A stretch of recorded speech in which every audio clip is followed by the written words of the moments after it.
Right. Saul, do you want to have a chat before we crack on, or are you happy just to jump both feet in now? And I'm happy to. I need to work out whether I'm going to have my glasses up or down. I obviously have mine up. Bruce, what about yours? You're a man of an age too. Where do you wear yours? I've left mine on the coffee table downstairs in the living room. Because I can get away with the screen being here. I can see this. We're all right. Yeah. No, I just regularly I put out the APB and all the kids have to go looking for glasses. I put them down somewhere. Come on, everyone go look. So yeah. My favourite glasses thing is Alex Richards, who lives on a boat and has 6 pairs of. So like it's not that big. There aren't that many places you can leave glasses, and he's got 6 pairs and he couldn't find any of them. And he was bemoaning to his missus that he couldn't find any of his pairs of glasses, and she went, "Well, you do know that you've got 4 of them on your head." And he just puts them on, pushed them up, puts them on, pushed them up, puts them on, pushed them up. That is a stage in life, isn't it? That is a stage. When that happens. So I'm gonna whip mine off and pretend that I'm not as blind as Paddy. No worries. Right, are you okay if we just crack on then, gents? We are grand. Yeah. Mighty job. Right then, folks, welcome back to Brew Time. And this week we have Paddy and Saul from the Overland Event. How you doing, gents? Good evening. Not so bad. Awesome. Right, folks, we may have a couple of technology issues as we go. These two and that chaps... is not just because I am in the room, right? There are more reasons although that doesn't help. Let's be honest, it doesn't help. Yeah. These two lads live in beautiful parts of the country, but that comes at a price. So technology, we'll see how we get on. We'll see. Gents, before we crack on, shall we arm ourselves for the evening's events? Do you have a drink of choice? Well... Saul straight in there already. Of course. Paddy's on brand. I'm on brand. Got a T-shirt. I've got a T-shirt. I know. I like that. I do like that. And he's wearing the ale. I've got the Overland Ale T-shirt. So good man. James, Slange, here to you. Cheers indeed. Cheers, Bruce. Good evening. Good. Right. Gents, I don't know if you know how the format works here on Brew Time. Generally, what I do at the start is I throw the floor open to you just to say a little bit about yourself, who you are, what you've done, and where you are now in life and how you got there kind of thing. So, over to you. You can go as deep as you like. I bet you said that to all the boys. Yeah. You got to watch the King of Puns here, Bruce. Right? You can see where this conversation is going to go. You know what level we're going to have here, folks. All night this is going to happen. Right. Okay. Well, I'm me. I'm Paddy Tyson. What can I tell you? I started riding bikes in the 80s. Was a dispatch rider for 12 years in the UK, in the mainland here. And I can't remember how long it was before one day I had to do my bike test and get a license. In the 80s, of course, it wasn't digital age. You could ride for years without license. So that was okay. It's funny, actually, that we're in partnership now because of the job Saul does. But we'll talk about that later. Oh, shit, or indeed the job you did, Bruce. Well, did being the operative word. So, yeah. I started riding. When did you get your license? Do you know, embarrassingly, it was about 1994 or 1995. I know. But anyway, do you know, it didn't make any difference. The bikes were just as quick.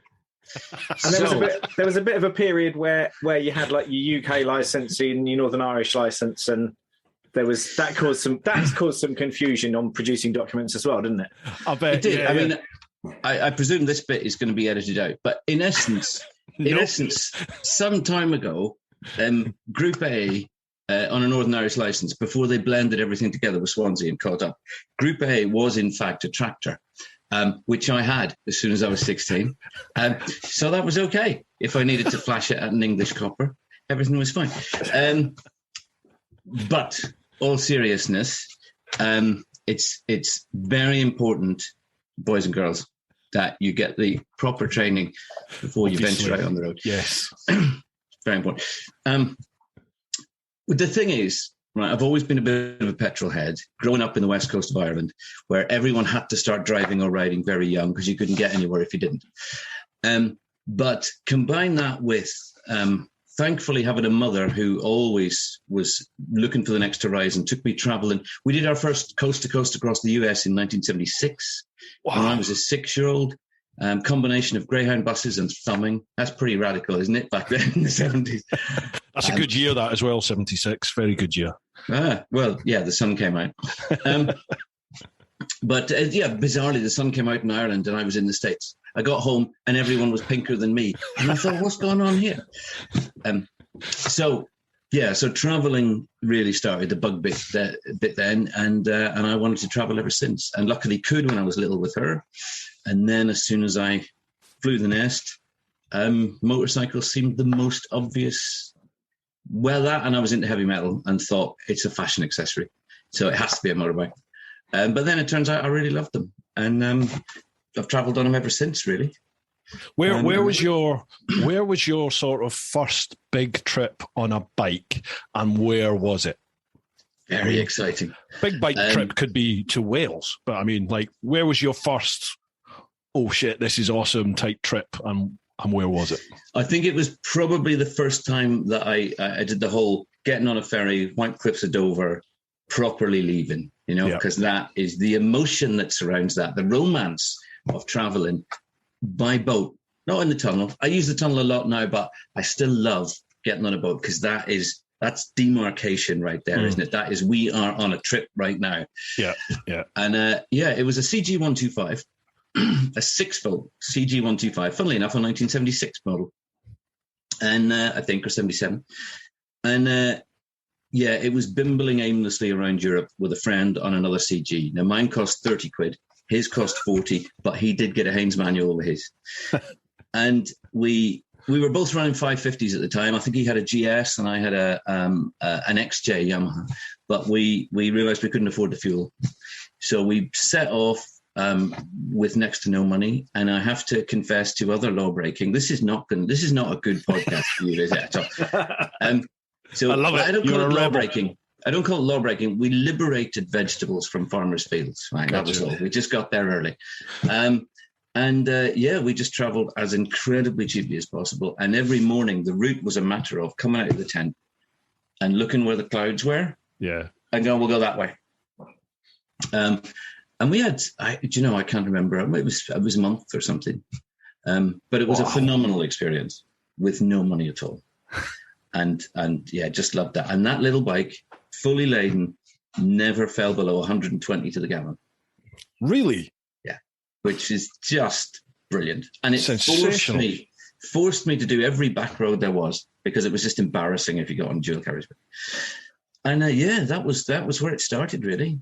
I mean, it started in my head much earlier when I was given a copy of Jupiter's Travels by Ted Simon, but to actually start going out there, that was a CG, and I loved it, and I remember loads of it. So, that's quite poetic that Ted Simon's book sort of inspired you and brought you on this journey, to which you're now an advisor on the Ted Simon Foundation now, aren't you? Isn't that the weirdest thing? And it was in the very first time that I met Ted, I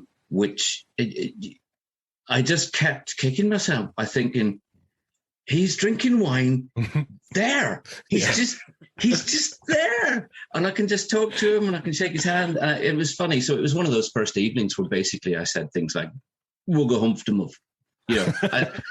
As you do when your real hero is just right there in front of you, it all goes to shit. So, that is quite embarrassing. Now, sorry, go on, apologies. No, I just can say, and now to be in a situation, we're not meant to talk about the event straight away, I get that, but... let's move on. To see where it's all gone, and the fact that, from the very beginning, we've had Ted's bike, we've managed to get to the event, center of the bike show, with Ted, and bless him, to see him so connected to that bike at 2:00 in the morning, stood, that really is... an emotional thing, an amazing part of the event to do that at bike show. But we haven't got to the event yet, so I'll shut up. We are going to cover the Overland event in more detail later on, but we may as well have a quick chat about it now anyway, as it's just come up naturally. So the Overland event, anyone not in the know, it's been going since what, 2015? That was the first one, wasn't it? Yeah, 2015. It was annual. It's now biannual, isn't it? You do the winter warmer in February, and then there's the sort of main event, if you like, round about. It's September. It's bank holiday weekend. Weekend after bank holiday. Weekend after bank holiday. That's right, September, early September, and it's awesome. I go on about it all the time. It is it's a great little event where all manner of different people turn up, from like the greats like Ted Simon right through to people who have just embarked or going to be embarking on whatever adventure they have lined up, and it's I love it. It's just a very intimate sort of weekend, isn't it? Where you can get up close and personal with everybody from the adventure scene, and there's a lot of beer, ales, which is always good. Fine ales, an incredible range, very well kept. Put a lot of work over the course of the year into choosing the ales. It's a tough job, but we commit ourselves to the cause because Now, what I like is you almost lay a gauntlet down every year, you two, when you go on about how much ale you've bought, because the previous year we've managed to drink it dry by like Saturday morning kind of thing. The biggest problem is that we have we even got for a while Simon, bless him, one of the guys that we drafted in to run the bar for us, because he'd run loads of beer festivals before. Yeah. He knew about quantity and keeping people happy, and we broke him. Bless him, we broke him, and he looked and he was counting barrels, going, no. There's 69 barrels of ale here, plus all the lager, plus all. He said, "This, I don't do this in beer festivals. What have you done?" But the thing is, what I love, what you've noticed, Bruce, there's no drunkenness. There's no aggro. There's no hormones. No, none at all. It's just... There is that mad Scotsman that turns up sometimes, Sometimes. The guy who lost his razor, that one. The one who lost his tent at the winter warmer. Did you see my tent? My tent collapsed.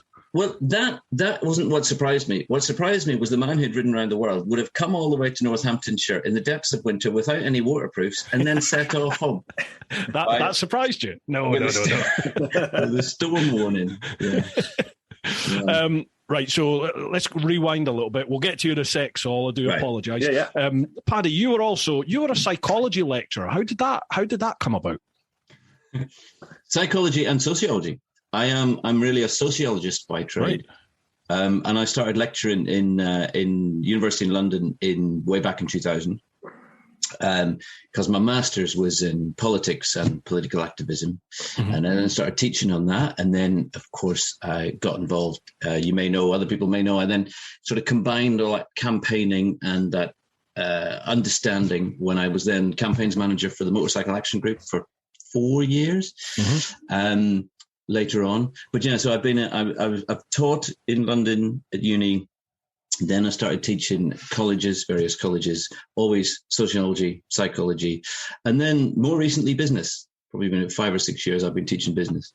I teach business now, but I teach it in a different setting, a slightly more challenging setting, perhaps, but also hugely rewarding, because for the last couple of years I've worked in prison.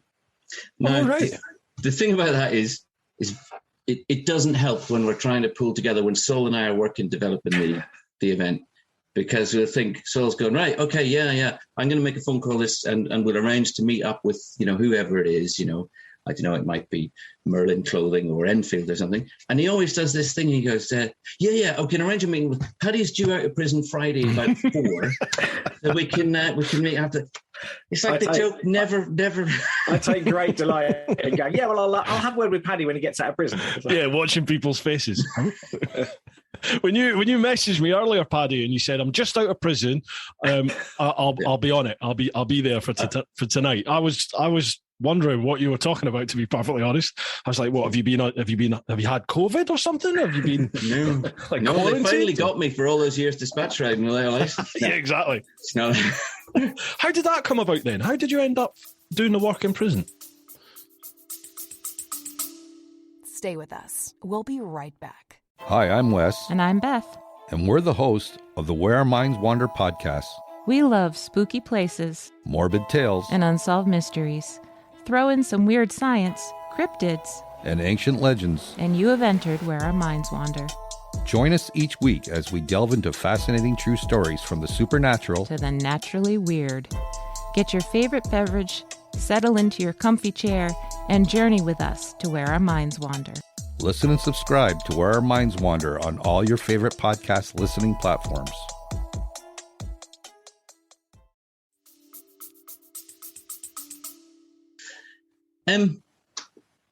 Basically a new challenge.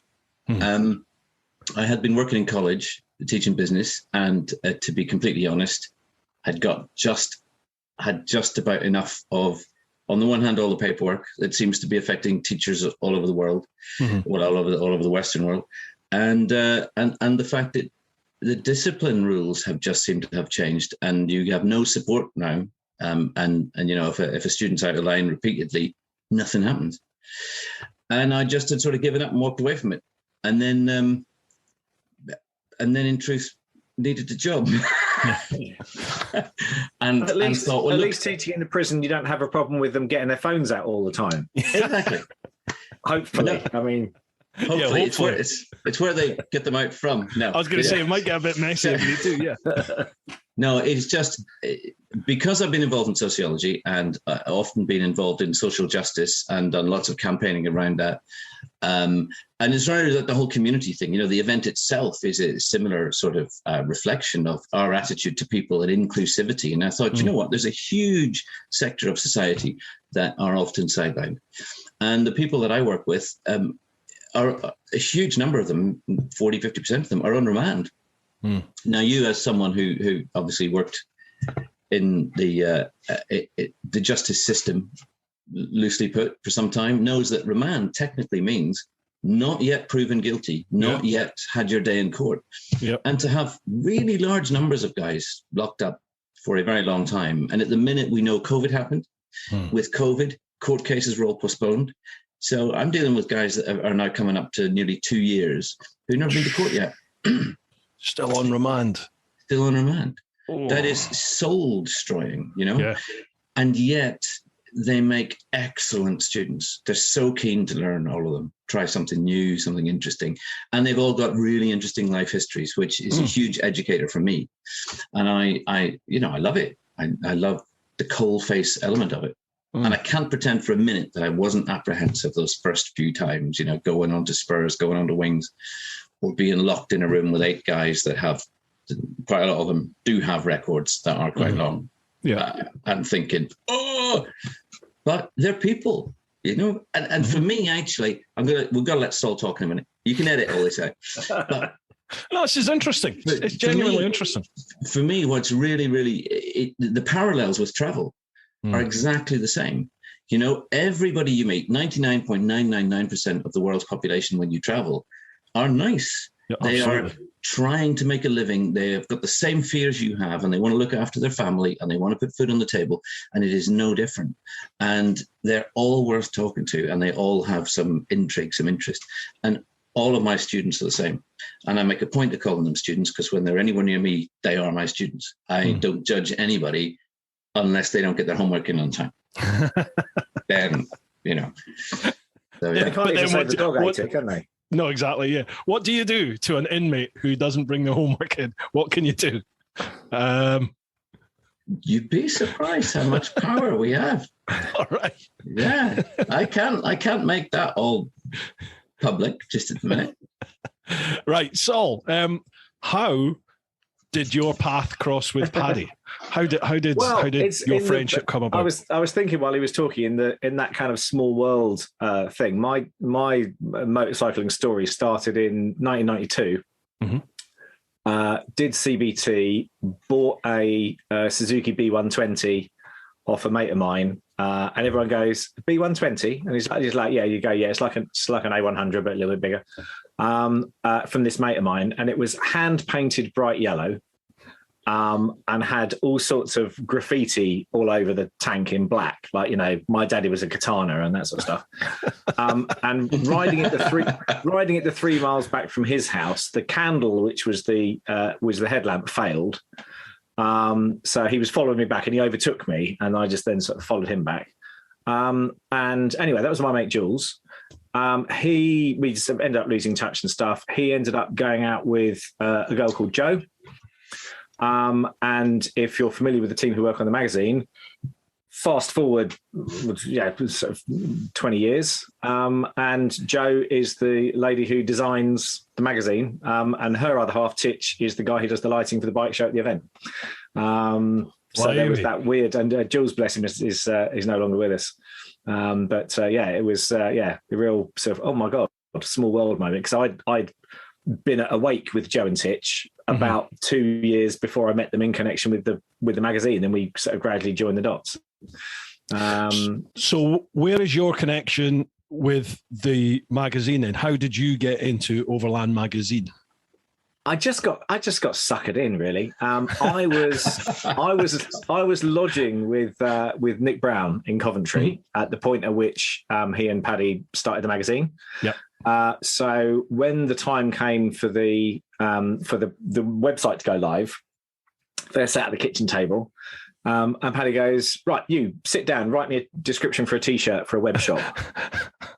Okay. So I did that, and it's some of my finest work. If you look at the T-shirt description, it's a fine piece. And we got on really well. We have a similar sense of humour. We share a birthday, although Paddy is a year older, as I do occasionally remind him about every 5 minutes.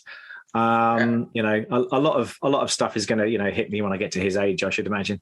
So it's a year, right? 364 and a half days, right? Well, yeah, he won't let it lie. That's a long. You got glasses before me. Your hair fell out before me. I still haven't got there yet, but we have this. We got on pretty well. Some kind of romance in it, really. And isn't it? It is. And then we I'd moved. He moved a couple of times. We kind of didn't see a vast amount of each other. And then they needed someone to teach health and safety on the business studies thing at Paddy's College. So my sort of stock in trade is road safety, which is why I turn my eyes away from Paddy every time he gets on a motorcycle. So as an element of that, obviously, I do a lot of stuff in sort of like the oil and gas industry. So they send me to all sorts of peculiar places around Africa and the Middle East and Bangladesh and all sorts of places. So I've got an eye for the health and safety end of things. So he said, could you come in and teach this health and safety module? So I said, yeah, sure, I'll come and do that. So I went and did that. And then that was 2017. And he said, I was doing the magazine. I said, yeah, I like the magazine. And he said, well, we started this event. You haven't been yet, but could you come and give me a hand in at the event in September?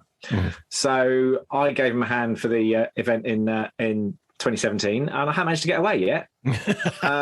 So that year, 2018, Nick went off travelling, and he went off to New Zealand and Australia and spent a load of time in Tasmania and stuff. So suddenly Paddy was running the ship himself, and I just got dragged in more and more and more, and he plied me with more and more good real ale, and I love it. It's the perfect partnership. But don't tell him that, obviously. Obviously, no. Mum's the word. Now you sort of brushed over your health and safety sort of pedigree there. You're a bit of a player. That's maybe the wrong word. It's the wrong term to use. Maybe you are. I don't know. But you're a bit of a big wig in that world, are you not? Your onions. I've got a CV that looks okay. Yeah. Started off in actually my very first job in road safety was teaching cycling proficiency to kids. Very noble. And I'm still known by my auntie as Cousin Tufty. For those viewers and listeners old enough to remember the Tufty Club. What's that? It's missed me. What's that? Tufty Club. What's that? Genuinely, it has. Maybe we didn't have that in Scotland. I don't know. He possibly did. He was a red squirrel that Rosper had. And he lived in this. It was a bit like Beatrix Potter, but all focused on road safety. So the policeman was a badger, And he had all his little friends, and they constantly had to trying to prevent all his friends from getting run over. So yeah, he was the road safety squirrel.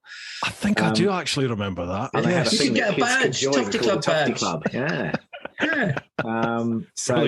Then I ended up working for a local authority doing road safety, and did a bit of highway engineering and a safety audit of engineering schemes at that point as well. Then I worked for a company who did publications all on safety stuff. So I used to run the RAC's sort of schools education program on road safety and that sort of stuff.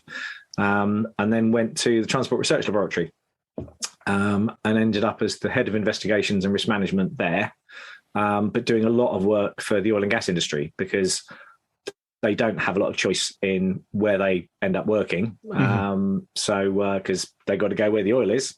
A lot of those places have really bad drivers in really bad vehicles, and the enforcement is poor, and the provision of fire and rescue services and that sort of thing is poor. Some of these places just don't have an ambulance service, full stop. Yeah. So got involved in going out and doing that, and a sort of holistic approach to land transport safety management is the kind of the posh word for it. So I've been to Iran and Angola and places in Nigeria where we had to have kind of guys with machine guns with us. Places in the Middle East where at one point we were having to go around in armored cars. And one of my business partners actually got caught in the middle of a firefight in Ethiopia. With the police down one end and these kind of bandits up the other end, and their vehicles in the middle of the road. He's just like lying on the floor thinking, I don't know how I'm going to explain this to the missus when I get home. That's happened to me in Catford. More than once, I should imagine. Beckham, yeah. But so I've had this. The majority of my traveling has actually been with work. But it's great. Sometimes you end up doing, you go from the hotel to the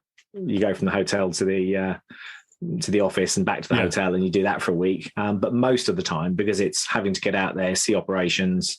It's off into the desert in northern Kenya up to Turkana, where Paddy came and did some work in Kenya and Uganda with me a couple of years ago. You took advantage of the fact that I used to drive trucks as well. Yeah. So, well, did you actually have a license for that, or did you just used to drive trucks? Funny you should. There's a story. Yeah. Saul, how do you, like, with your background then and the health and safety background, how does that impact you when you do like travel for fun, not work related? Because I know for me, I found like the whole adventure travel world changed my whole outlook. Whereas before I was sort of risk averse and constantly scanning and, proper policeman hat on to my detriment. I think actually with what happened to me in Mauritania, I think was probably a lot of that was mentally, psychologically, because I was so risk aware and it just fried my brain. And I think now where you almost adopt not a fuck it mentality, but you adopt a sort of, okay, there is risk. I am aware of that, but you've got to just go with the flow, really, and give people the benefit of the doubt a lot of the time and just see how things work out. How does that work for you? So I am that guy who when you get to a hotel actually opens the door to the fire escape to see if it's full of, like, they've stacked all the chairs and tables there and you can't actually get down. So I am that guy, which is like a bit annoying. But yeah, it really is that thing of everywhere you go in the world, whoever you talk to, when it comes down to it. I remember having a conversation with a taxi driver in Iran, and it was a point where George Bush was president, and there was lots of kind of saber rattling going on between the Americans and the Iranians. And I said, "Oh, what do you think of the global situation?" Sort of easing myself gently. And he said, "Oh, President Bush, he's a madman, and he just says all these things for effect, and he's terrible, and this, that, and the other." He said, all the stuff you would expect a taxi driver in Tehran to be saying. And I said, well, kind of agree with you, actually. And not knowing what would eventually follow him, obviously. Then who was said, that? Let's not go there. He said, our president Ahmadinejad, I expected this great, he's the great leader. He said, he's exactly the same. He said he just talks nonsense.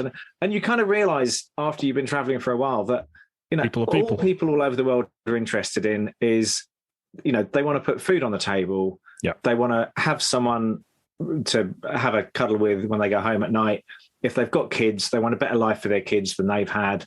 And we're all the same in that regard. So you kind of think, well, if we're all the same, why would you not? It's a bit like the sidecar guys found when they did their trip of, actually most people are helpful and most people welcome strangers.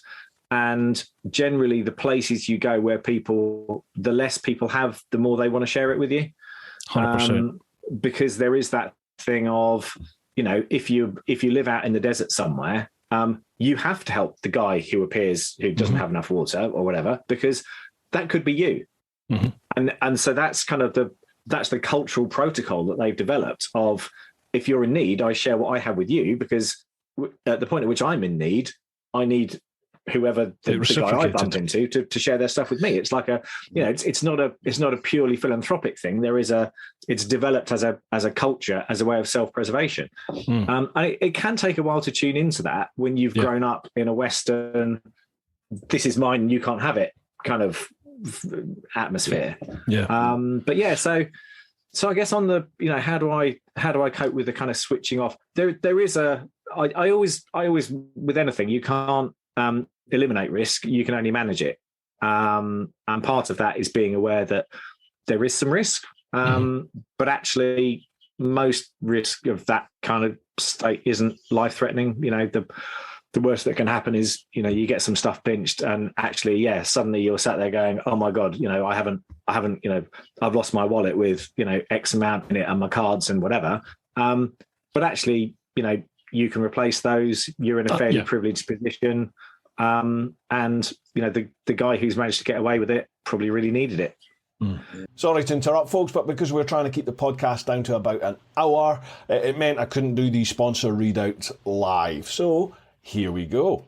We are sponsored by Ultimate Add-ons. Now, Ultimate Add-ons, if you watch any of my bike reviews, you'll see the phone holder that I use for most of them. That is the Ultimate Add-ons phone holder. They do cases and mounts for phones and action cameras that will fit just about any bike out there. The one I use in particular is the Helix strap mount. So that's the one that I'm going to put my name to, and that's the one I suggest you go for. But there's loads of different ones available. You can get cases for just about any phone out there. They're dustproof, they're waterproof, they're shockproof. You can still use your camera even though they're in the case. Great bits of kit, a multitude of different mounts. I've not used any of the action camera stuff as yet, but they do them too. If you head to Ultimate Add-ons, so it's Ultimate with ADDONS at the end of it, .com, use the code TeapotOne10, you'll get 10% off. And we are also sponsored by Innov. Now, Innov also sponsored the main YouTube channel for Teapot One. Innov produce motorcycle dash cams. They do single systems, which is like the C5. You can also wear that on your helmet if you like. And they do the dual camera systems, which are the K series, the K3 and the K5. K3 is 1080 system, the K5 is their flagship, that's the one I use now. It's got a 4K front camera, 1080 at the rear. Both the K3 and K5 come with remotes, they've got GPS logging on them, they have external mics, they've both got parking modes, so your bike's protected 24/7. It's a fit and forget system. Once it's on there, the second you turn the ignition on, the system kicks into life and off it goes. And as I mentioned, if you have parking mode enabled, it's even covering your bike when you're not there. If you've ever been involved in an accident, you know the score there. The first thing they're going to ask is, do you have any CCTV? And if you have one of these fitted, well, then you do. Head to innov.co.uk, and if you use the code TEAPOT, T-A-P-O-T, you'll get 5% off all cameras within the range. It's interesting what you said there about how people, everyone around the world, everyone's nice, everyone's decent, and everyone's just trying to look after their loved ones and provide, and as you said, hopefully do better for their own kids. Yeah. And I found travel changed me totally, and everyone I've spoken to is of the same opinion. It does change you. It absolutely changes you. And I've often, since I came back, especially when I went back into the old Bill, I could feel the old ways coming back into me sometimes, being very skeptical and which is it was part of my job. You do have to be suspicious, but I didn't like it. I didn't like thinking, bad of people and being suspicious of people. And I genuinely never really felt I fitted anymore into that environment. It was just like, I don't like this world. I want the world on the road. I want life what it was like on the road, where everyone's your friend and you think good of everybody. And it's, I think it's, for me, I don't think you can keep that travel mentality 100% when you come back into the developed Western world, but you can certainly be open to people. You can be, you can be friendly. You can give everything that you've got to people. Do you know what I mean? Like you can certainly do that for sure. It's a slight, for me, it's two different worlds, but I try and keep the best of both and amalgamate them in as best I can. Have you found that, Paddy? I find that I do revert. Every time I get away, if I get away for a year, get away for 18 months on the bike and I'm on the road, and it doesn't matter what part of the world I'm in, I come back and I do find that sadly, I do start to I encumber myself. For a start, I surround myself with stuff that I don't need. Yeah. That starts. Because every time I've gone away, I've managed to sell everything, sell the house, sell the whole lot, off on the road. And I love the fact there's a sense of freedom, incredible emancipation when everything you own is on the bike. Mm-hmm. Apart from, obviously, the other bikes that you've put in storage somewhere back in the UK for when you get back. But the number of bikes you own is an irrelevance. So as far as all the other stuff that you put around your life, you get rid of all of that. And I do come back feeling incredibly free for a while, and that starts to load up. And similarly, it takes me a few months, if I'm honest, on the road before I do completely trust again. Yeah. And I just let people be people and realize that they won't generally steal. And if they do, they probably needed it more than I did. Mm-hmm. So, I'll just replace it and I'm lucky. But it's funny that I have to go through that transition, both when I go on the road and when I come back on the road. Mm-hmm. I don't have this immediate overnight culture shock. I always transition. But can I tell you a classic wee story? Yeah, I was in Nepal, and if you've ridden in Nepal, you know that even if you think you're on an amazingly twisty road and you think you're enjoying yourself, and you're touching peg down after peg down after peg down, and it's just hilarious.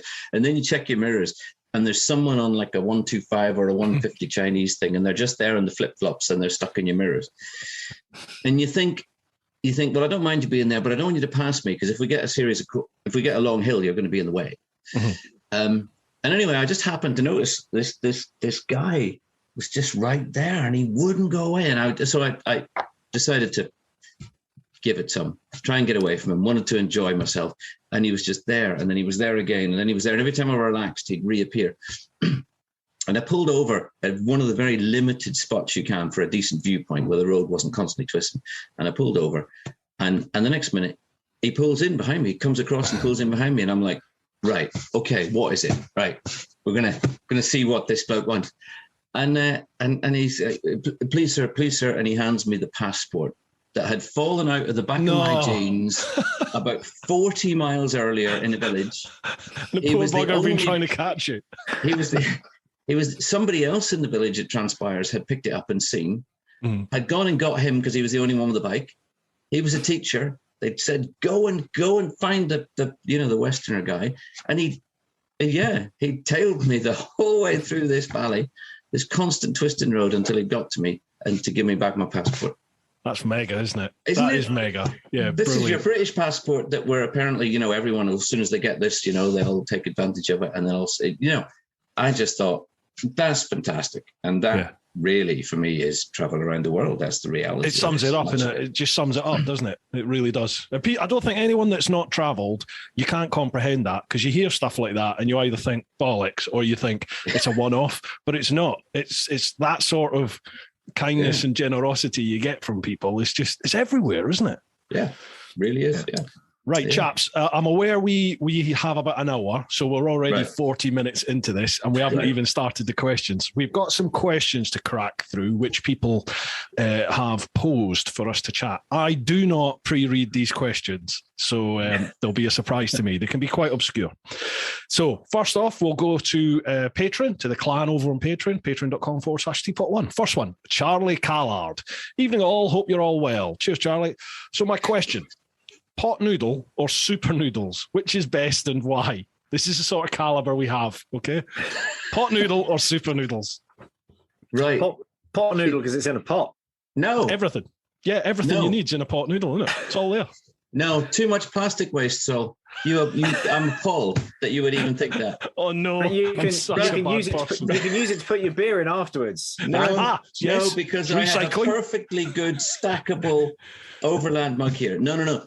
But Ramen that could be noodles. like a pot noodle. I mean, you could just keep the pot noodle pot and drink the beer out of it forevermore. Could be. That's I recyclable. wouldn't say Overland Event on it. The thing is, true. what if you've got 5 friends? You see, I can carry 5 pints back from the bar in this. That's an ingenious design. I can put my pot noodle in that. I mean, my noodle, my ramen noodles. No, definitely not the pot. You've convinced me. Maybe the super noodles then. Oh. Yeah, but we all know it's pot noodle. But I think ethically it has to be super noodles. I must point out other brands are available. This isn't the BBC, is it? No. Don't worry about that. It's Radio 4. It's the Radio 4 of overlanding. That's what this is. Right, cheers, Charlie. Thanks for that. Started a small riot. Next one, Mark Fulcher. Oh no, what's he going to say on this one? Hey, help me, ducks. So a very quick couple of questions for you all today. Right, pay attention, gents, because Fulcher's questions can go off in all manner of tangents. Do I need a question pen? 1? Yeah, you might need to take notes. Question 1. Why is it that farts smell twice as bad when in the bath or shower? An observation I was unfortunate enough to make this week. Okay, farting. Worse in the bath or shower? Oh, why is it they smell twice as bad when in the bath or shower? So farts and water, does that have some sort of impact on their, is it viscosity? No, is that the right word? I think the answer for me is I don't know. But Paddy does have a great story from when he arrived back from Tajikistan with farts. Do tell. What? Make it up anyway. Make it up now. What Emmett asked you when you came back through the door? I don't know. You'll have to tell me. I can't remember. I've been drinking too much. So when Emmett, for those of you who don't know, Emmett is my son. He's little. And he was very very wee, as Paddy would say at the time. And Paddy came back in from this trip and kind of went, "Hey, Dad's home." And Emmett was just like sitting there watching the telly or playing with his Lego or whatever he was doing. And he was just like, "Oh, yeah." And then he turned around and said, "Dad, did you fart a lot in Tajikistan?" Where's that come Just from? the most random question you could possibly come up with. But yeah, so I don't know about the smell. We'll have to conduct extensive sort of scientific research and try and work it out, I guess. Yeah, it's going to be fun in your home, isn't it? Part of me thinks that somebody might be taking the piss with this question, but I do know the importance of farts. So I think it's going to be something to do with compression and concentration early on in the bubble before it breaks the surface. It's going to be something like that, because otherwise when you farted, I didn't do science. I did You've put environmental way science, too much thought into but this, that's Paddy. Way Too much thought. You've got to think about everything. And I think when you fart, it's immediately starting to dissipate, whereas if you fart in the bath, it is captive right until it gets part where it gets much closer to you before Oh, maybe. More concentrated. Maybe. Yes. I will ask my son, because he comes up with all kinds of sensible things. He said to me one morning when he was very small, he said, "You know the best bit about being dead?" And I said, "What?" He said, "You wouldn't have to get dressed in the morning." Wow. I mean, that's some thought, isn't it? That is some thought in it. It's true. It is true. So Can't deny it. I'll ask him. Did you, pardon my phraseology here, but did you ever get to the bottom as to why Emmett asked if you farted a lot in, where was it? Tajikistan? Tajikistan. No. Wow. No. I think he's going to be a lot of fun, isn't he? He's going to be a lot of fun when he's older. Yeah, I think he's concerned about altitude, and he knew that the Pamir Highway and that everything was very high. Yeah. And he knew that I'd had difficulties when I was riding up to base camp in Everest years before. And I think, and I may well have told him something about difficulties with air or farting. I don't know what it was, but anyway, it obviously stuck. I'll go and ask him. He's older now. He won't remember. Okay. Right, cheers, Mark. I wasn't expecting that to instigate quite the discussion it did, but yeah, good question. His next question: top 5 biscuits. I'm sitting down. You can't see the size of my gut. I'm going to pretend I don't eat any, but to be honest, it's got to be chocolate hobnobs number 1. I don't care about the rest. Yeah. Chocolate hobnobs, smash. Saul? Oh, is he frozen? Frozen again. So while he's frozen, one more biscuit. You can edit this out. One more biscuit when I was doing my dissertation for my first degree. Fox's creams. I don't know if they exist anymore. They were a small thing, a little tiny, like digestive, cream in the middle. Yeah. The 2 weeks of writing the dissertation, having not got around to it because I was dispatching all the time, I just survived through the night on Fox's creams. So I remember them from uni. They were like crack. They've got a warm party. Yeah. Oh man, yeah. I mean, that's you just eat them by the hundredweight. Yeah. Oh, he's gone. Where is he? He's actually gone. No, he's back. It kicked me out, so I just went to see if anyone was doing any interneting, but it would appear that they're not. I thought you'd just done a picture in front of the camera and then just buggered off to go and watch the telly. Right, top 5 biscuits. Saul, over to you. So I'd go digestive number 1, rich tea number 2. I'm a plain man. But then we get into the a plain chocolate digestive. Oh, and then we get to actually. See, Jaffa cake would come top, but that's a cake, not a biscuit, isn't it? The cake, yeah. Well, I suppose the clue is in the name. Yeah. There was a whole tax case with was it a cake or a biscuit? Because it would need to be taxed differently. Yeah. I think they resolved it by cake goes hard when it goes stale and biscuits go soft when they go stale. Exactly, it's true. And it's all to do with the moisture content at the beginning. I don't think you were expecting this, were you? Honestly, folks, I say this all the time in my vids, don't I? Every day is a school day, and the podcast is no different. Pay attention. You're going to learn stuff. Right. Next. Gary Baldy's good from time to time, isn't it? No, absolutely. Squashed flies are never good. What about a caramel wafer? Oh, you got you going caramel wafer.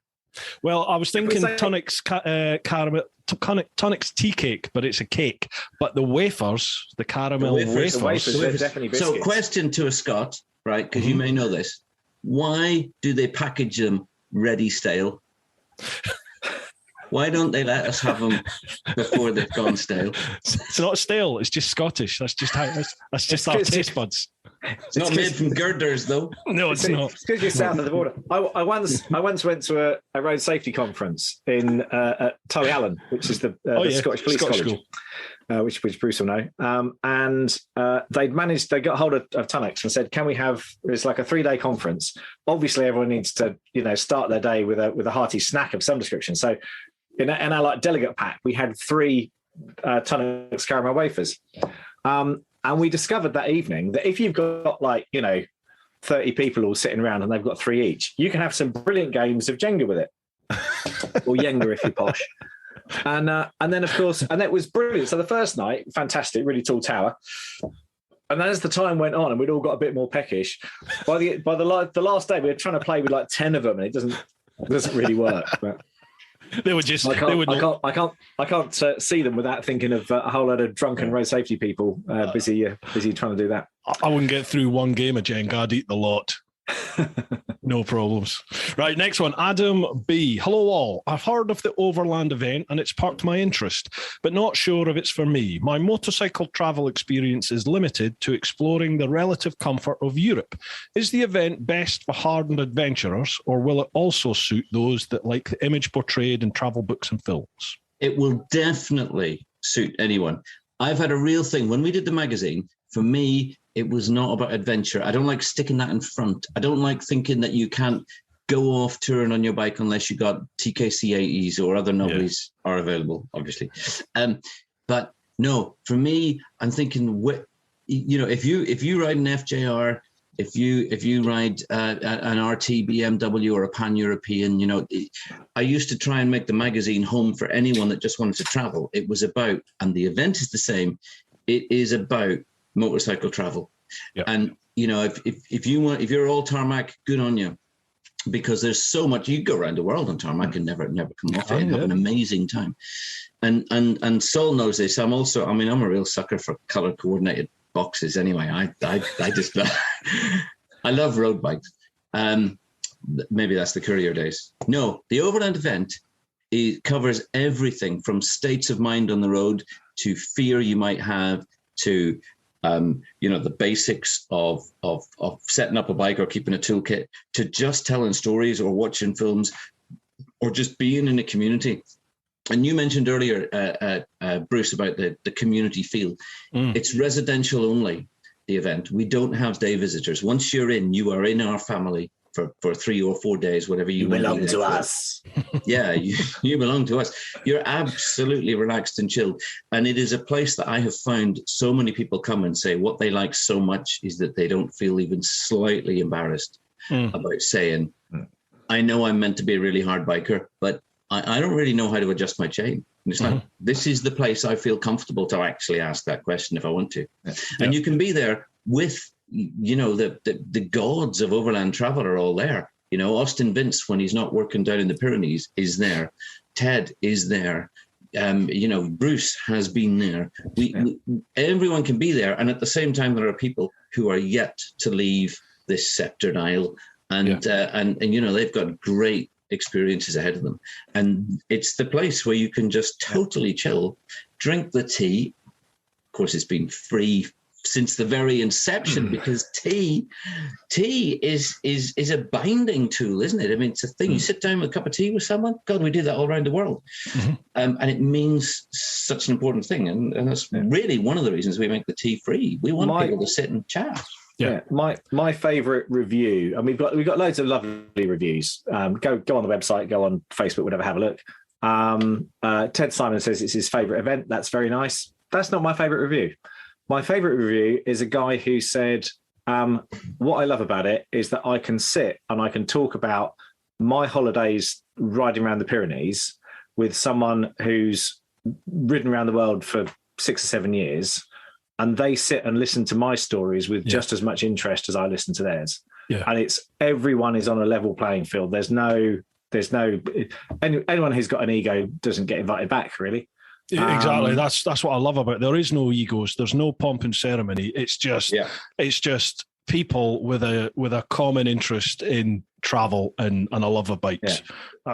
I love it. It genuinely, Adam, honestly, mate, go. It's a brilliant weekend. If Adam B comes along and decides that actually he hasn't enjoyed his weekend, I'll give him his money back myself. No, you won't. It's not an offer I extend to everyone. You'll get him a pint.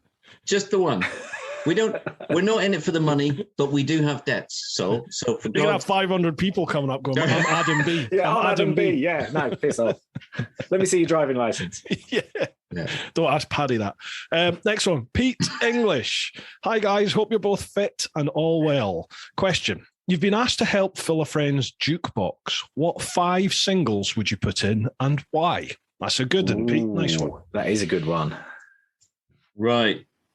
Okay, this is going to be hard. It's off the top of my head. I need something from Balaam and the Angel, but I'm not sure what. Forgotten Sons by Marillion. Possibly 2 Minutes to Midnight live by Iron Maiden.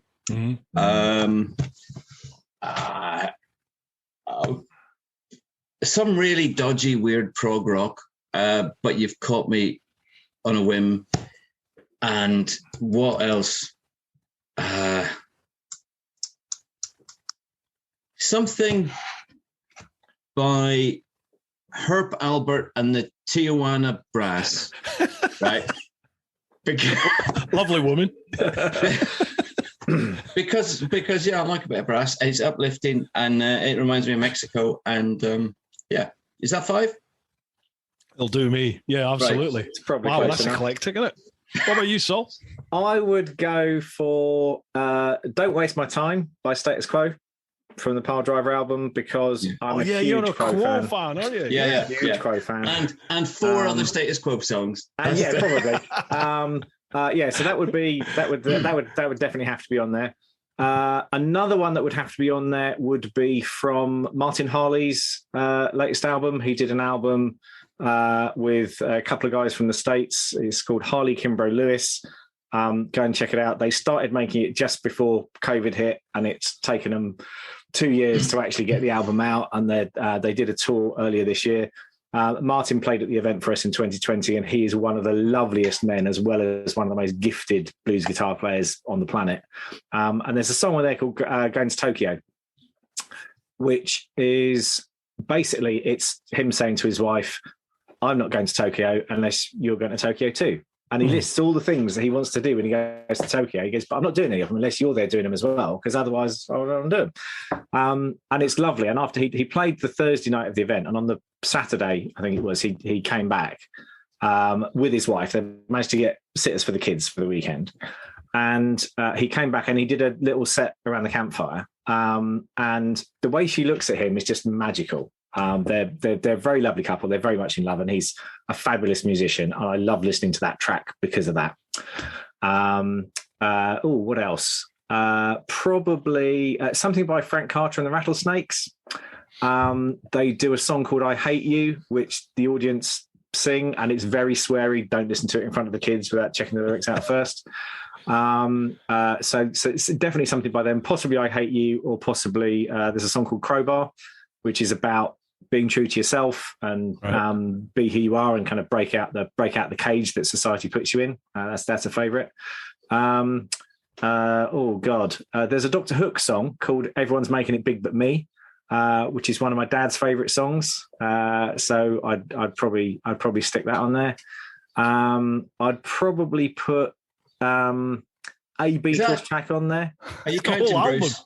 Yeah, counting? I think he's got enough. So we could have a whole playlist, couldn't we? Is that 5? Yeah, I was going to say, yeah. Like, again, yeah, I like all kinds of different stuff. So, oh God, me, blimey.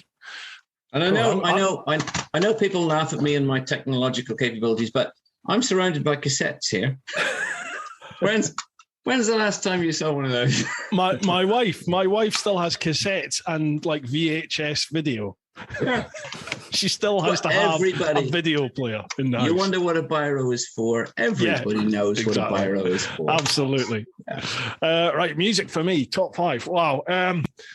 It would have to be.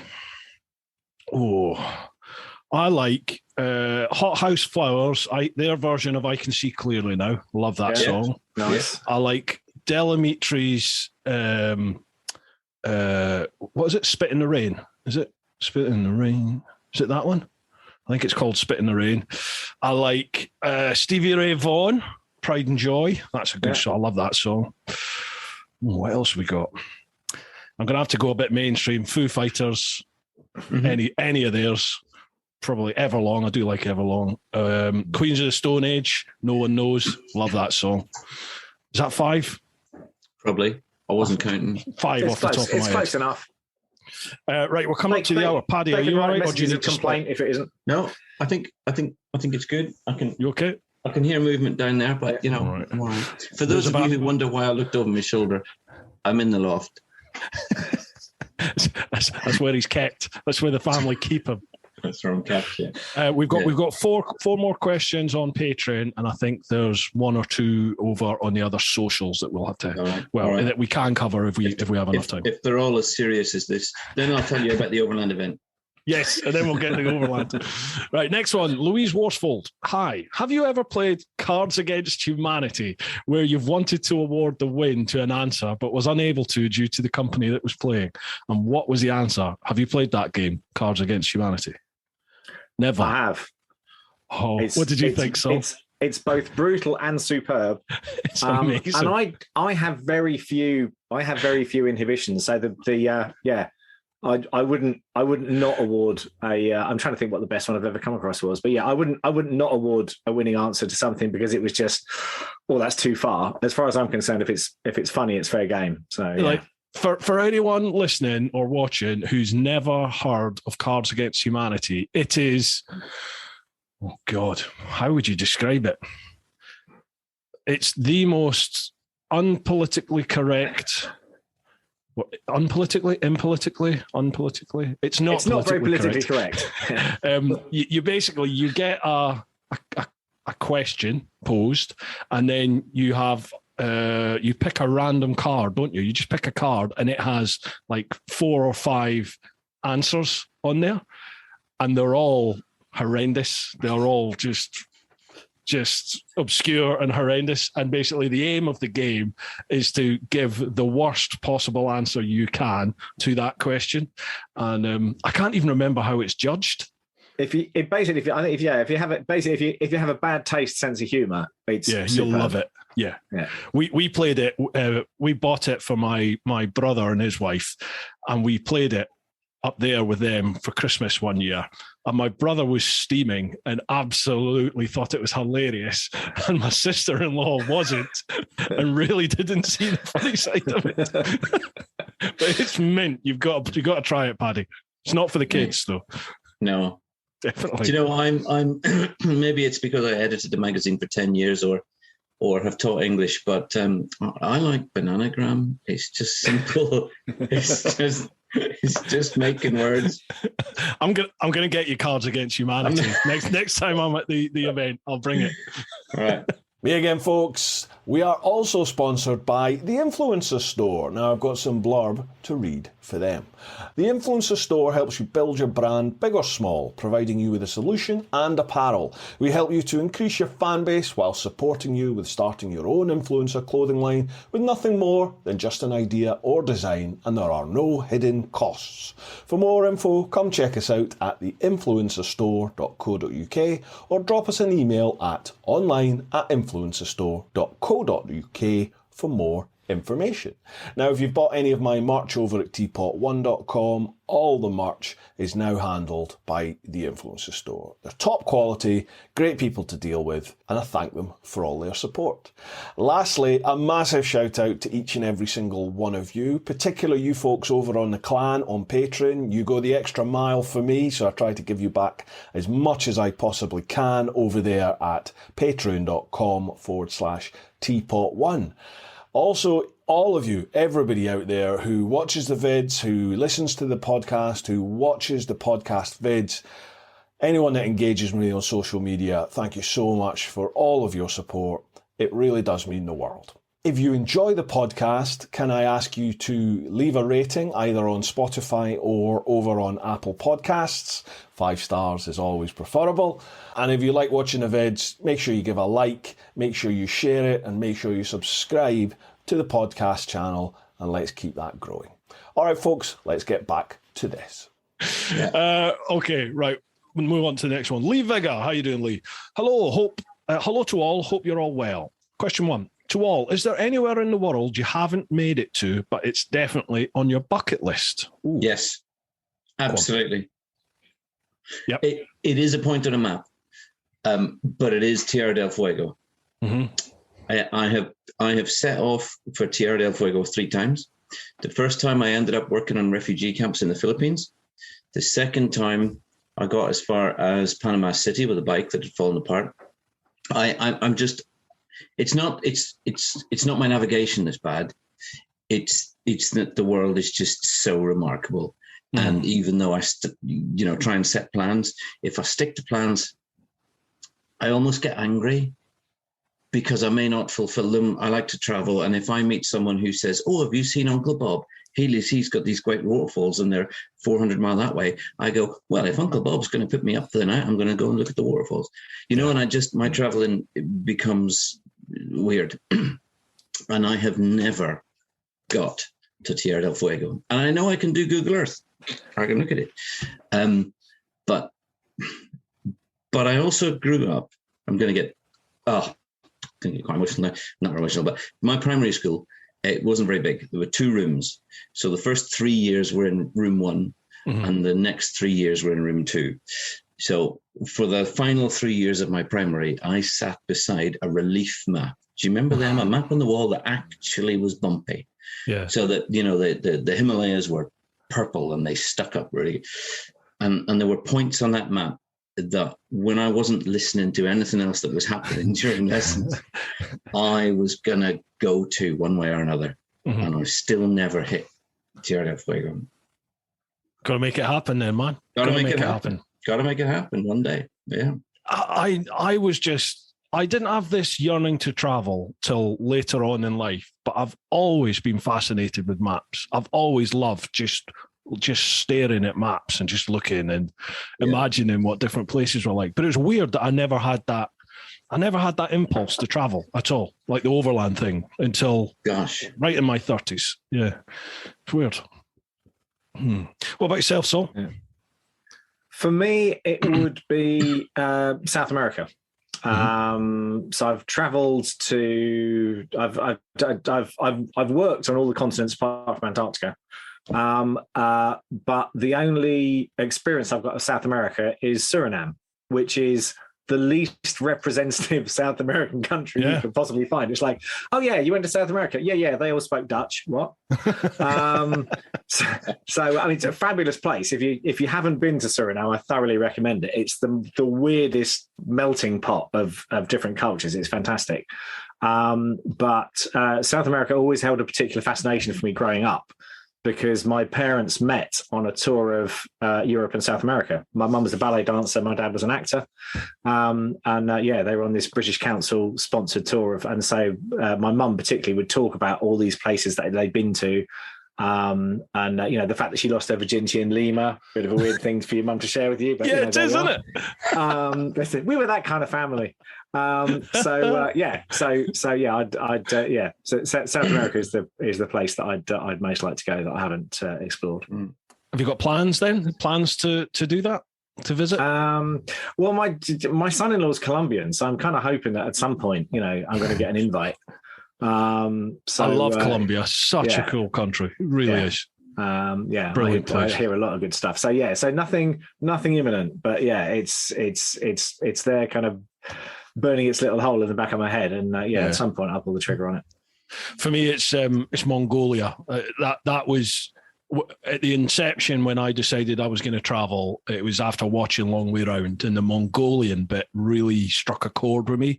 And I just had this thing in my head of riding the jigsaw through Mongolia. It's like, yes, we're going to live the dream. And as it was, I couldn't get in. I broke the back of the bike again. So I decided not to go to Mongolia where there are no roads with a broken bike. So I thought best not. So I'd love to do Mongolia for sure. If you ever make it there, I've just finished a road safety project in Mongolia. That must have been easy because there's only one road. I've got a load of contacts with the Mongolian NGO who were doing the delivery end of it. So yeah. Do they have more roads there? Because I thought there was literally one stretch of tarmac that headed down to Ulaanbaatar, wasn't there? I think it's relatively limited, but again, so much of the traffic is concentrated around the major cities and Ulaanbaatar in particular. You can do a project there, and that pretty much is ticking the box for the whole thing. But they've been great. Nice. There's one other place I would like to go. And again, it's part of a failed trip. But I was trying to get to Cape York, that little sticky up bit in Australia at the top, and I was loitering down there because the rains had been so bad and the rivers are so high, And I waited for about 5 weeks as a visa was ticking, loitering in Queensland, hoping. And I've been even to some companies that did guided tours, and I said, look, could I tag along, because I appreciate the range of high? And they're like, no, nothing's going. We are not going up there. And that was a real shame, because I could only stay a certain amount of time in Australia, and then I had to ship out. And that's definitely a one day. If anybody's watching in Cairns or in Port Douglas, you got a motorbike that you're not currently using and you don't mind me wrecking it, give me a shout, right? Because I will be over, I will borrow it, I will wreck it, and I will give it back. The link's down below, folks. The places I've been that I would most like to go back to and actually explore on the bike, as opposed to being there for work, is Oman. If you've not been to Oman, yeah, absolutely, it's very different to the rest of the Gulf.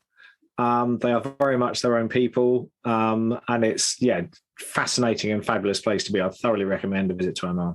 My dad was there, and my dad worked in the oil, and he was there, I think, late 60s, 70s, and he always goes on about Oman. Loved his time there back in the day. Yeah. I used to think my dad was James Bond, because wherever he went, there'd either just been a war or there was just about to be a war. It's like, what do you actually do, Dad? I'm a quantity surveyor. Yeah, of course. Luckily, that had nothing to do with oil. No, not at all. Never does. Never does have anything to do. No relation to that at all. Lee's got a second question. What's the one thing you change and legislate to enhance motorcycle safety in the UK? Lee's a professional bike tester. He pretty much works exclusively with Triumph. He's one of the few professional motorcycle testers out there. Right. Gosh. What would you change and legislate to enhance motorcycle safety? It would have to be related to four-wheel users, not two-wheel users. Mm-hmm. It would have to be to do with awareness. And I love, if you look at the stats, for example, in France, where people start riding powered two-wheelers at 14 and then continue, it's just part of the psyche, part of the structure of society. That, your granny will be on a Velosolex or whatever, heading down to the shops to get her baguette in the morning. Mm-hmm. There is a respect and an appreciation of two-wheelers because everybody does it. It is not some weird leather-clad person that you can pretend they're part of a movie set.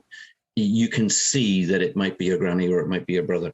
And there is a respect and an attitude because everybody rides on two wheels early on before they move on to cars. And if that might be, if I had to do one thing, I wouldn't force people to ride two wheels because that's not feasible for many. But something to do with improving awareness of two-wheelers, I think would be. How could you do that though? That's the thing, it's what we could make it more part of the test. There could be a section. We could certainly implement some element of it in all of these speed awareness courses. Mm-hmm. Because especially if you are repeatedly going to a speed awareness course, I'm afraid you're a bit of a twat because your observation needs to improve. I pride myself. 12 years as a courier, my job was to break the law, right? Sorry about that, Bruce, but I only got the package. You didn't have a license. That was for the first bit. After I got the license, I was paid because the package was late. My job was to break the law, and in all of that time, I didn't pick up any points. I never got nicked for speeding because the observation that kept me alive saved me from any speeding tickets. Mm-hmm. So it's got to be something like that. If all of these accidents that involve powered two-wheelers, it's a very long time since it used to be the tightening left-hand bend and people ran out of corner. That has changed. A lot of the training has improved immeasurably. The testing regime, I don't agree with all parts of part one. I think some elements of it are absolutely ludicrous. Yeah. But generally, the level of training has improved greatly, and we no longer target fixate. Some of us still do, but we're taught not to. We're taught much better riding. We can't pretend that doesn't happen. But there's an awful lot of motorcycle accidents that involve a third party, and we could do something about that. We definitely could. Do you think it's feasible to make the CBT part of just getting your car driving license? I mean, it's a day. You see, so just a day that would be added on. He's busy sucking his teeth. I'm the one that works in road safety. I think that'd be great. I think that's feasible. I mean, there are places where, you know, they will go. I saw a post on Facebook a while back where this guy went, "I'm so proud. You know, my son did his CBT this morning, and now he's out. You know, he's out going off on his first bike trip." And you're going to go, whoa. No, that's, if you're going to do it properly, that's a day. You don't get it done in the morning and you're off. No, exactly. Like that's not a thing. But I do think if everyone and it would give people an appreciation of kind of some of the issues. It wouldn't be for everyone, and if they then they're going to stay far away from motorcycles anyway. But they will at least have some awareness of it. Mm-hmm. And actually, it would potentially turn more people onto riding. And if it did that, we'd have more people riding, and the more people riding you've got out there, the more people are going to notice this. And there is stuff that you could do with the hazard perception test and that kind of thing. But actually, when people go through that testing process, you know, it's relatively quickly forgotten. Whereas an actual experiential learning thing, I think might actually make the difference. And it's an interesting thing because I've kind of work in the safety world, and it's not really a topic I'd put that much thought to previously. But yeah, I think maybe everyone doing CBT, I think everyone who gets a driving license doing a first aid course as well. Yeah. You know, why do we not make that? You would at one sort of tick in the box, not only would you make it such that anyone who comes across a crash knows what to do, but also anyone who's sitting in the office and the bloke at the next desk had a heart attack, they know what to do. So I think that would be another thing that I think would be a good thing. On the speeding ticket front, what I will say, having never had a ticket or had to do a speed awareness course, is I did once go pillion to do a whole load of photos and videography for this guy who we rode down through France in 3 days to down to Spain to compare going through the tunnel and coming back on the ferry and what the costs were and what the experience was stuff. So we did it 2 up as I think many that's people a do cheap for the whole jive. Days. Is it a cheap jive? I mean, how many tickets was it in 3 days, Pad? 3. 3, yeah. But I think that was different. Well, that was in France. That doesn't count, does it? Exactly. When you're abroad, anything goes. Yeah, it's true. As soon as you get off the ferry, it's different. Go. Yeah. Absolutely. Yeah, I mean, it's a difficult one, isn't it? To turn around and say the CBT should be part of the car driving license process. It's such a radical change to what is going on now, but it's not. I mean, it. But then the introduction of CBT was a radical change. Exactly. It cut young rider deaths by 80% or whatever it was. It was a big thing, and it was a huge cost on people who wanted to get on 2 wheels. But it did work. Saul, what do you see as, do you find the government, the UK government, do you get a feeling that they are anti-bike? Because as an outsider, my impression is the government, they either look down on biking or it's just not something that comes into their decision-making process. It's certainly something which is considered problematic, I think. So again, I'm involved with a thing called the Parliamentary Advisory Council for Transport Safety. And I sit easy for you to say. Absolutely. I say just call it tax. Many times. I was going to say after a couple of bottles, it's not bad.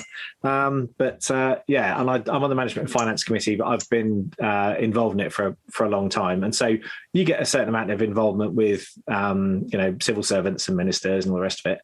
And it's difficult for them because it is an inherently higher risk form of transport than someone traveling around in a car for the user. Now, obviously, if you're a pedestrian, someone traveling around in a car is a relatively high risk form of transport to you. But it's the form of transport where the risk of the user is to the user rather than the risk of the user being to a third party. And so it's kind of difficult for them because they're sat there going, well, actually, yeah, if we we could tackle a whole load of congestion issues. We could tackle a whole load of, sustainable transport type issues if we encourage people to get on two wheels.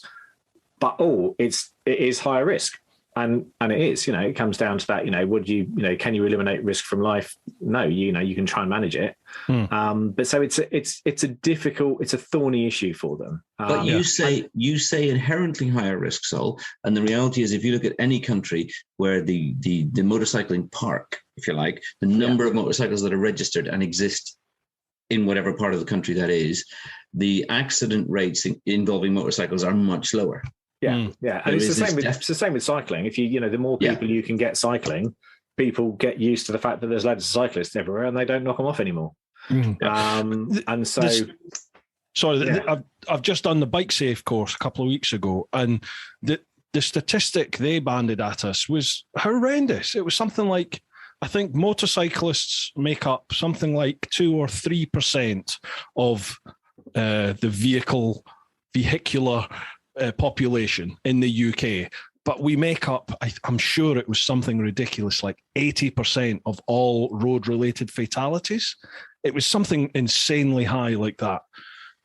It's not that high, but it is a significant multiplier. But then, so are young drivers. If you look at the proportion of young drivers as a percentage of license holders versus the number of fatalities, both that that they cause and that they suffer themselves. So I don't.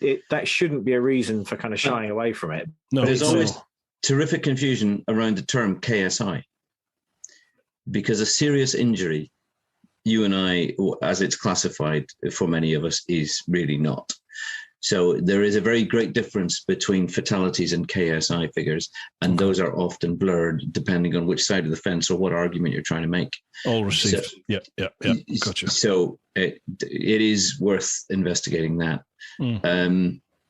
But I don't know. Motorcycling has always been a bit funny, but I don't think anybody ever really gives it full credibility for all of the other things it could do. Saul, you very briefly mentioned congestion, parking, wearing out tarmac, all of those things. It could be so incredibly useful. And what kind of disappoints me about our own motorcycling community is that a lot of people want to go for a ride on Sunday when the sun's out. And I go, well, why? Yeah, it's great to get the bike out. They go, well, why didn't you use it to go to work? Why on earth don't you use it all week? Why don't you just enjoy your bike? Your bike is a great tool. And unless you're in a particularly weird position or there's some stuff you must carry that the bike can't, in which case, Bruce, park up the Gixxer and get yourself a GS, right? It's got tons of boxes. I know you've got a GS now, right? But you know what I mean? An adventure bike, a travel bike, a pan-European, anything with luggage on it, it's incredible what you can do. Absolutely. So it everything is up here, whether it's drivers not looking or whether it's riders only considering themselves bikers on a Sunday. Why not consider yourself a motorcyclist the whole time, and use it? That was an interesting thing you brought up there, Paddy, about the attitude on the continent, particularly France and Spain. They're the first two that jump out at me when you were talking. Is that the awareness of bikers is just exponentially higher over there, isn't it? They literally will go into the verge to give you room to get by. It's incredible, isn't it? They seem to notice you so much sooner than people in the UK do. I don't even think they notice you any sooner. It's the fact that they have noticed you. They make a decision. They consciously know that you are a physical being and may well be related to them. Yeah. And why play some sort of stupid game? They know that you will out-accelerate them, out-brake them, out-corner them. You can do anything with them. You're much more maneuverable. So don't try blocking a biker. He's just appeared in your mirror. Let him past. He's no threat to you. And at the same time, some of these southern European countries where we think that they're full of testosterone, it's all machismo. Actually, it's not. There's a lot less road rage. They sort of go, oh no, different type of transport. Let's not get in his way. He's out having a laugh. Yeah. So it's bizarre. So much of it is attitudinal, and that's what we got to change. And that's why, although you're right, I suck my teeth when we say try and force everyone to do a CBT. I think we kind of got to be realists. And one thing that we could do is just try and change attitudes rather than force everyone to straddle a YBR 125. And because it's not going to be everybody's cup of tea, is it? At all. But I mean, even again, as you touched on it, Saul, it would be money as well. I mean, it would be exponentially. It'll increase the costs across the board for everything involved, wouldn't it, of doing a license if you had to incorporate CBT? Because you couldn't expect people to go out and buy kit, and you couldn't expect people to go out and get a little 125. All that would have to be provided for people when they turn up at a test centre and run through the CBT for the day. There, you couldn't expect. If people have got zero intention of going out and riding a bike, but they just have to do CBT in order to get their driving license to drive a car, then I suppose. But then most of the CBT training schools these days will have a pool of, and it said they had problems just kind of during COVID, but they will have a pool of gloves and a pool of helmets and a pool of jackets and not boots, but. And one offshoot could be that if they do get a bit of a taste, there are incredible organisations like Wheels to Work that if you are struggling and you can't put together all the money you need for a car to get to work or something, that they can get you on two wheels. They can help with that training, and they can wait until you get those first few pay packets, and they will provide a perfectly suitable 50 or 125. If you need to get to work or need to get to education or anything. There's some remarkable charitable elements out there that could introduce you to motorcycling and make things really work. Is that called Wheels to Work? Wheels to Work, yeah. Oh, I wonder if they want to come on the podcast. Well, there's a chap called, you probably know him actually, and you wouldn't even know his alter ego. At the event this year, he's going to be presenting because he has ridden, he's ridden all over the world as well, and he's done mountaineering in the Himalayas, and he's led all kinds of mountaineering groups. But Max Jowett. Max Jowett, yeah. Max Jowett, he used to run Travel Dry, which provided all kinds of camping equipment and all that kind of stuff. Yeah. He has been running, is it 21 years now, Saul? Something like that, they just celebrated 21 years of Wheels to Work, and they had various counties. They started in the Southwest. They're still strongest in the Southwest. Yeah. Getting young people and those who are economically disadvantaged, getting them mobile, getting them on the road. And it's an amazing thing, absolutely amazing thing, and something that everybody should really know about. You think, God, I can't take that job because there's no bus route anymore because of all the cuts. And really, you could be on a little 50, bimbling along, 120 to the gallon, 130 to the gallon, get your first few pay packets under your belt, and then they'll give the bike to someone else, and you are up and running. It's an amazing thing. I've never heard of that. So yeah, call Max. Yeah, we'll do. Yeah, get him on to talk. Yeah, if he wants to come on, that would be awesome. Right, Max, I'm coming for you. Right, nice one, Lee. Cheers for that. Last two, Paddy. Are you okay with the last 2 minutes? I know you have family commitments. It's beyond that now. You're in the bad books now already. Rebecca Christie, Paddy, do you still have your trusty Aprilia you rode in the hunt for Puerto del Faglioli? I can't even say it. Faglioli. The hunt for Puerto del Faglioli. Sadly I do. I say sadly because it has started various small fires in garages. It has been the bane of my life, but at the same time, I can't sell it. I thought to myself, well, isn't it exactly the same as a BMW F650? They're made in the same factory. They got the same components. It's not. It's really shit, right? It was a shit bike.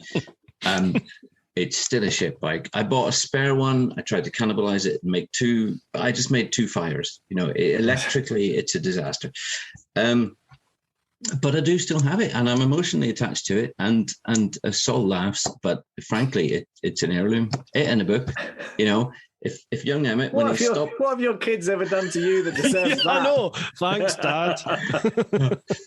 Yeah, if he stopped talking about why dead people don't have to get dressed, then maybe he'll get on it and he'll ride it to Tierra del Fuego, or he'll ride it to Cape York. Who knows? I'm not going to force him because he's probably going to be some motocross god instead. But that's meant. But yeah, it's a great book as well, I have to say. Well, thank you very much. Right down to the hat that makes you very attractive to men, which I haven't brought with me this evening. There's so many stories we could chat about there. Again, there'll be links down below for the books, folks. Rebecca has an actual question. She says, question for you all. You've got 20 quid to your name at the end of the world. Do you spend it on food or fuel? Fuel. Fuel. Yeah, fuel. Yeah, let's go for it. I've got at least 3 stone that I don't really need. 3 stone, amateur. Right, last question. Chris Kemp. Hi guys, hope you're all well. After hearing the recent news of Elon Musk buying Twitter, it got me thinking. Where's this going? If you had unlimited money, what company, platform, or institution would you buy, and what's the first thing you'd change? Oh, that's a good one. With Saul's face. Which institution would I buy if I had unlimited money? I would buy the British government and change the Prime Minister. I'm sure that's not actually for sale. Oh no, not at all. Politics. There's no money in politics. No way. That won't influence decisions. I think you'll find. God, I don't know. I would buy Ofsted. Wow. Okay. If I could buy Ofsted, I would buy Ofsted, and I would get it to consider the importance of teaching and the importance of students, whether they are primary, secondary, or adult. And I would get them to all of this nonsense, this paperwork, reams of paperwork and shite that we have to do, quality that is not about quality. It's about ticking boxes so that people whose job is to check box ticking have checked box ticking, and they've completely forgotten that we have students. And if you introduce, I'm going to rant for just a minute, right? You can cut me off or edit me out. But if you're going to introduce the concept of the market and performance figures, those work really well for salesmen. They work really well when you've got budgets and when you need to prove stuff. When you are working with human beings, I'm afraid they do not. Everybody learns in a different way. Everybody has a different start in life, and everybody needs different things from their teachers. And I would throw Ofsted in the bin. I would buy it and I would shut it down, or I don't know. But yeah, I'd buy and control Ofsted, and I'd make it real. I'd make it about education and about people. Is that too hardcore? No, you got my vote. I'll tell you what the thing that I might do would be buy every grassroots music venue in the country and keep it open. Give them to the people who run them, because the vast majority of them are under so much pressure, and they've come out of COVID with so many debts. Music is a huge thing to me. We go to loads and loads. For about the last 10 years, I think, me and my other half haven't bought each other birthday or Christmas presents. We just go to gigs all year. And mostly it's, kind of like 10, 15 quid tickets. But so many of the venues are tenants rather than owning their own place. So they're constantly... all of the venues that have closed in probably the last 5-6 years have been because the landlord decided they want to do something else with the building. And it's a massive drain on their resources. So to safeguard live music at grassroots level, I would buy all the grassroots venues, buildings from the landlords, and give it to the people who are actually running the venue. Yeah, good idea. What about you, Bruce? I think for me, I hate censorship. I really do hate censorship, and I think it's important that people have the ability to say what they want and say what they feel, but also that people hear those people say what they want and say what they feel. Because even if you don't agree with what they're saying, I think it's important that we know what people are thinking. And I think all censorship does is it just puts that under the table. So somebody, rather than being open about what they think, they'll hide it. And what good does that do? It should be like YouTube at the moment, prime example. All the social platforms are doing it. They're all censoring so many different topics. Like we've just gone through the whole, I can't even say it because this will get demonetized on YouTube, but the big C we've just gone through. If you mentioned that and said anything at all that didn't fit with the current party stance or whatever that was, then you could get demonetized, or even worse, you could have your channel just pulled, just like that. And obviously there's a lot of other platforms, Twitter being one, that are censoring people all the time. And I think even if someone's a complete twat and they're just spouting vitriol, I think that's just part of free speech. You know, it should be there, and at least you know that's what they're thinking. It's there. You know, you either argue with them if you want to go down that route, or you just ignore it. But you know that person, that's what they're saying and what they're thinking. I think there should be a platform for just open free speech. There could be, but isn't it problematic that all the algorithms for all of our social media, because they weren't geared towards the concept of speech, the concept of discussion, they were geared towards sales. Yeah. So if you like a certain thing, they will repeatedly show you the thing you like. And that means that you can become so isolated in your own little bubble. We get these echo chambers. We get these two tribes in North America, and we're getting them here, sadly, over Brexit. You didn't have discussion. You very rapidly only heard things that you wanted to hear, and it didn't matter what side you were on. And you're right. I think it's a real shame. So on the one hand, I, like you, feel that we shouldn't censor people because it can be awkward for those in power to not necessarily, you should let them hear everything. But on the other, we've got to realize that the systems that we currently have in place and the social media we currently have in place isn't necessarily lending itself to free speech. It's lending itself to tribal ingraining. But only if you choose to only look at that one side of whatever argument topic that you're looking at. Like if you choose to only watch videos or read, click on pictures that deal with opinion A, then you're just going to get fed with opinion A.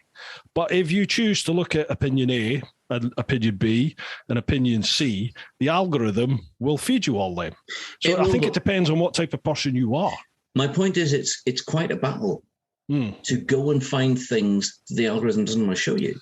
You have to, once you're down that way, really drive yourself, to do that. And many, I'm not saying don't have the skills. The skill may be either intellectual. The skill in my case may be that I have absolutely no understanding of IT. As you pissed yourself earlier this evening because I was working with 3 laptops because one had a camera, one didn't have a camera, one was able to work through the browser, and one could work through Zoom, and I didn't know how to join them all together. And then, for those of you watching, and this is why you've been called Megan all evening. I'm not called Megan because I'm using someone else's machine, and because he sent me the link on the phone, which is not connected to any computer, so I had to manually type in the Zoom link, right? Which is very long.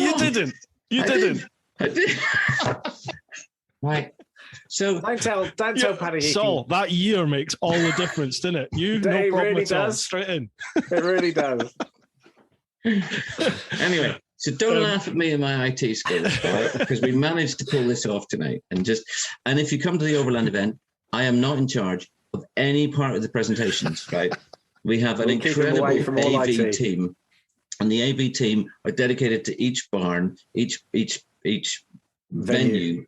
And for those of you who don't know, we run 6 venues simultaneously presentations. We repeat a lot of those presentations, but it means that you can come in and you can choose from the schedule if you want to find out about South America, North America, traveling in Europe, traveling in Africa. We have panel events where you can see what it's like to travel as a solo woman traveler, for example, or all this stuff. We got issues on mental health. You can experience all of it. And I'm not in charge of the AV or any part of they don't even give me extension leads. Thank God, right? I don't have any part of it. I run the bar. And you run it very, very well. I'll just say that.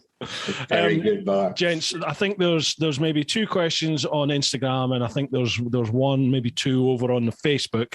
I appreciate we've run out of time for this evening, but if you want to go across onto the TeapotOne Insta or Facebook at any point and answer any of those questions, feel free.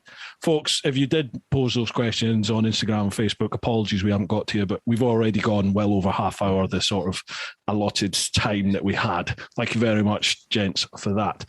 Before we call it quits, can I just pass it across to you 2 lads? Plug whatever you like. The floor is yours. So, Cool. Blind. Well, I'll leave you to plug the summer event in a moment. Keep your diaries free for the first May bank holiday weekend next year. we've got a new event on the way, which is going to be working with Steph Jeavons. No relation. She's not actually my ex-wife. We don't really have twins. I think that was a question. We're going to be putting a joint event on at her new venture, which is Motor Camp Wales, Awesome. which we are very excited about. And the other thing that I'll plug is Mental Health Motorbike. And you should get Paul and Andy on the show. Yeah, I've done their podcast actually, so I'll return the favour, get them on. Because that's a superb initiative, focusing on purely trying to get sort of better mental health provision and peer support among the motorcycling community. I have just done the mental health first aider course with them. It's brilliant. They're trying to get 1,000 people signed up for it this year. They won't train them all this year, but they want to get 1,000 signed up by the end of the year. It's a really, really good course. If you suffer from mental health issues yourself, I've got a history of depression and anxiety. I think there's stuff in there which is going to be really helpful for me, as well as making it easier for me to help other people. So thoroughly recommend that. And that first May bank holiday next year, keep it free in the diary. It will be fairly small, a little bit bigger than the Winter Warmer, but not much. So you'll have to be quick off the mark for tickets. The Winter Warmer usually sells out in a couple of weeks. I suspect that this is going to be the same. Cool. Paddy. My turn. All right. I may as well plug the summer event. And the fact that we would love to see anybody, especially if they're completely new, especially if they are concerned, if they are embarrassed, if they have any questions they want to ask about traveling and feel that they're not heroic enough, or because everything says adventure and extreme adventure and they think, I just want to go to see the Alps. The Overland event is somewhere you can come. We do test rides as well, but we are not about that. The test rides that we offer, because we have an area of private land, so you get to test ride a bike on both tarmac and off-road gentle trails. We like to try brands that you won't necessarily find easily. I mean, I will never knock Honda. I absolutely adore them, but you can find a Honda dealer in every county. You will not necessarily find a Fantic dealer or a CF Moto dealer or a AJP dealer. So we often work with very small brands and say, this weekend, why don't you try something that's a little bit odd, especially if it'll save you a lot of money. I mean, if, for example, you decided to pick one of these, the Enfield Himalayan that sells so well at the minute, $4,000, that'll take you around the world and that'll save you, 10 or 15 grand off a more expensive bike. That will take you around the world. So the Overland event, for presentations, for community spirit, obviously for free tea and coffee, for phenomenal real ale, for we don't do Brewdog, by the way. Are you sponsored by Brewdog, Bruce? I'm not. No. People just send me Right. crates of the stuff. That's all. Oh, nice. Yeah, I know. It's great. Thank you. We do. If you've never been brave enough to ride up and down a flight of steps, we have a little motor skills course that teaches you some of the basics. I mean, you find yourself at a hotel in Guatemala and they say, yeah, there's room for the bike. And you look at it and go, hold on, this 5 steps I've got to ride up there. So we'll teach you how to do that stuff. It's not heroic. It's all very practical.